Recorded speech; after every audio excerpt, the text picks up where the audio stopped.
Qual é o resultado que Deus se agrada de nós? O que Deus olha e fala, isso aqui é bom? O que Deus olha e fala, isso aqui não é bom, isso aqui é ruim? E nós chegamos ao nosso 44º dia de plano de leitura.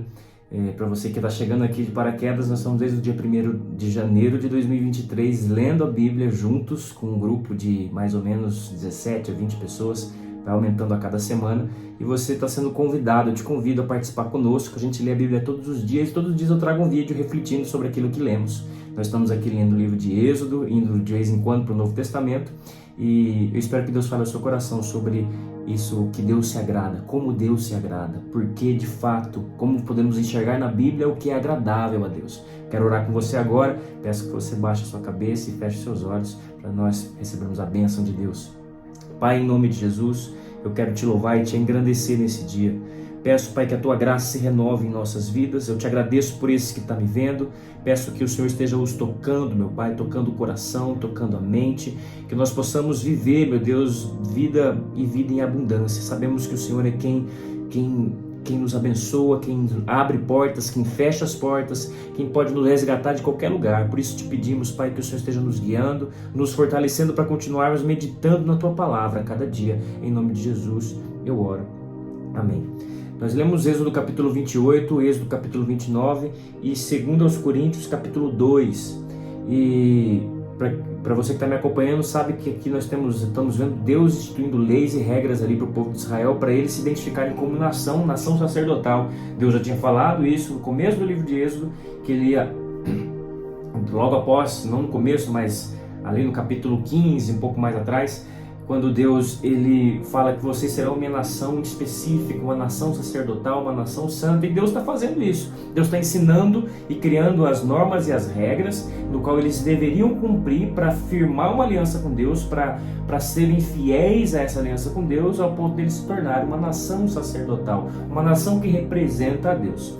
E só que hoje eu não vou falar sobre o livro de Êxodo. Tá? É meio repetitivo, mas eu vou relacionar esse livro de Êxodo com 2 Coríntios capítulo 2, porque é muito importante aquilo que Paulo se remete às pessoas. Paulo ele chega e fala que nós, as pessoas que ele estava escrevendo naquela carta, vocês são como o aroma suave oferecido que sai do sacrifício oferecido por Cristo a Deus. Jesus ofereceu um sacrifício a Deus, e esse sacrifício sai uma fumaça, sai um cheiro, e esse cheiro é agradável a Deus.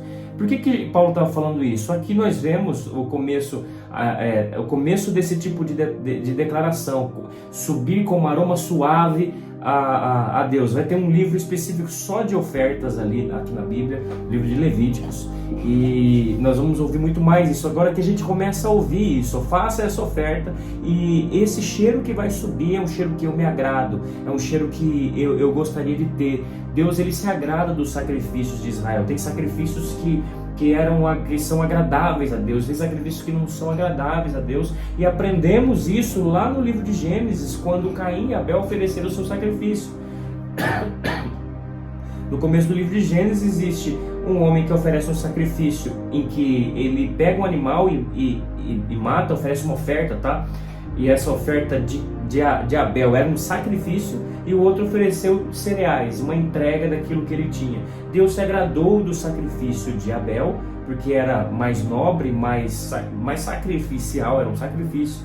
Ele matou um animal, sangrou um animal, só que o sacrifício de Caim não foi recebido. A gente vê que Deus ele valora as ofertas e os sacrifícios dentro de um critério específico que ele tem, e é facilmente entendível na Bíblia, não é muito oculto. Às vezes algumas pessoas acham que é o muito entregar, e não é o muito entregar. Talvez, olhando toda a história bíblica, a oferta de Caim, ele deveria ter tido uma quantidade até superior à quantidade de Abel, só que a forma como Abel entregou agradou a Deus, e aquilo se tornou um padrão de separação entre quem agrada a Deus e quem não agrada a Deus. Aqui Deus está ensinando de verdade uma lei para eles. Vocês vão fazer assim. E por que que isso se relaciona, o que isso se relaciona com o tema desse vídeo? O que que Deus se agrada, o que que Deus não se agrada? É exatamente isso que Paulo fala. Não existe algo que você possa fazer na sua vida particular que é extremamente agradável a Deus. Por exemplo, eu estou criando o meu filho e Deus está se agradando. Eu estou trabalhando e conseguindo resultados e Deus está se agradando. Isso tem valor diante de Deus? Claro que tem, mas ele é um valor coadjuvante. Eu vou te explicar por quê. O verdadeiro valor para Deus é o fruto do sacrifício do filho dele. Aquilo foi um sacrifício. O sacrifício que você faz pelos seus filhos não se compara ao sacrifício que foi apresentado por Jesus a Deus. O sacrifício que eu faço por ir trabalhar e sustentar minha casa, viver como um sacrifício vivo aqui na terra, não se compara com o sacrifício de Deus, que Jesus fez para Deus. E por que que isso não se compara? Primeiro, nós estamos falando do Cristo, do Redentor da humanidade, do Filho de Deus. Então isso já serve primeiro para nós entendermos por que é superior. Agora, muitas pessoas acabam valorizando mais os sacrifícios pessoais, as conquistas pessoais, os testemunhos pessoais, do que esse verdadeiro sacrifício. É aqui que mora. Deus, ele se agrada traduzindo, ele se agrada do resultado desse sacrifício. Nós somos o aroma suave. Nós não somos o sacrifício. Nós somos o resultado do sacrifício de Jesus. E o resultado dele só acontece de fato e de verdade se nós cremos que ele morreu para nos salvar. E é aqui que está. Como eu faço para saber se eu estou sendo agradável a Deus? Olha para Jesus e vê como que o seu coração fica. E olha para o seu trabalho, para o seu filho, para a sua família e veja como o seu coração fica. Se o seu coração é mais voltado para as coisas que Deus pode te dar, sua família, seus bens, o futuro que você imagina, seus sonhos, então o seu coração, o aroma da sua vida não é um aroma que agrada a Deus, é um aroma de perdição, porque a sua fé, ela está colocando o grande sacrifício de Jesus abaixo daquilo que você pode fazer. É como se você pudesse entregar algo superior ao que Jesus entregou, e isso não é verdade. O que Jesus entregou é muito superior e nós precisamos de fato viver isso. E para viver isso precisa existir sim uma renúncia de nós mesmos, do nosso eu. E isso acontece como, gente? Isso acontece com o joelho no chão, em oração. Num quarto como esse, que eu separo para falar com vocês, é aqui que acontece quando eu renuncio às coisas que eu desejo muito. Como que eu faço para renunciar? Não é por qualquer coisa. Eu renuncio às coisas que eu gosto muito por causa do sacrifício de Jesus. Toda vez que eu olho para o sacrifício de Jesus, aquilo me coloca no eixo. Como que é colocar no eixo? Eu olho para aquilo e aquilo não mexe com o meu coração, aquele valor está pequeno, então eu estou no eixo errado, eu estou caminhando num caminho desagradável a Deus, e isso não vai ser bom, é caminho de morte.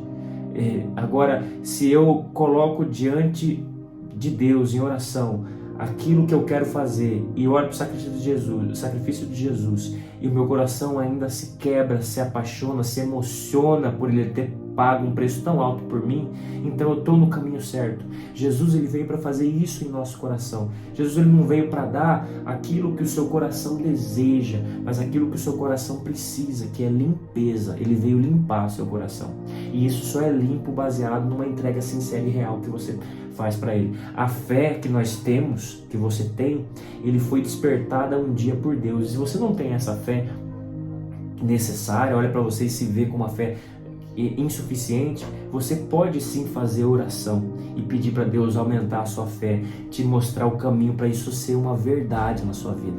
Existem verdadeiros cristãos e existem falsos cristãos. Verdadeiros cristãos entregam a vida como se estivessem entregando para alguém de verdade, com alguém que existe. É isso que é mesmo para aqueles que creem. Jesus é vivo. Agora, aqueles que não creem, Jesus, ele é apenas um mito ou um instrumento para fazer parte de um grupo, ou ele serve para me dar vantagens. Então, Jesus, na verdade, não pode ser isso. Jesus não pode ser um instrumento para te colocar em lugares melhores. Você não está usando Jesus igual pessoas más usam outras pessoas para ocupar lugares bonitos, grandes na sociedade. Nós precisamos enxergar Jesus como quem ele de fato é. E assim você vai ter uma vida agradável a Deus. Você vai perceber que não existe o que eu faço ser agradável. Existe uma vida agradável a Deus. Porque Jesus, ele cria um estilo de vida, de oração, de busca, de coração devoto, de coração entregue, trabalhador da mesma forma, aguerrido na sua casa da mesma forma, mas quebrantado na presença de Deus. Que Deus possa te abençoar com essa palavra. Eu desejo muita bênção para você. Minha intenção é que você se apaixone, se torne uma pessoa apaixonada por Jesus, assim como um dia eu comecei e hoje eu continuo mantendo essa minha paixão, lendo a Bíblia, falando com vocês, orando na minha casa, cuidando dos meus filhos, trabalhando, tomando pancada do trabalho. A vida cristã não é a vida fácil, mas uma vida muito abençoada. É uma vida feliz, independente das dores. Amém? E Deus te abençoe. Um forte abraço e tamo junto.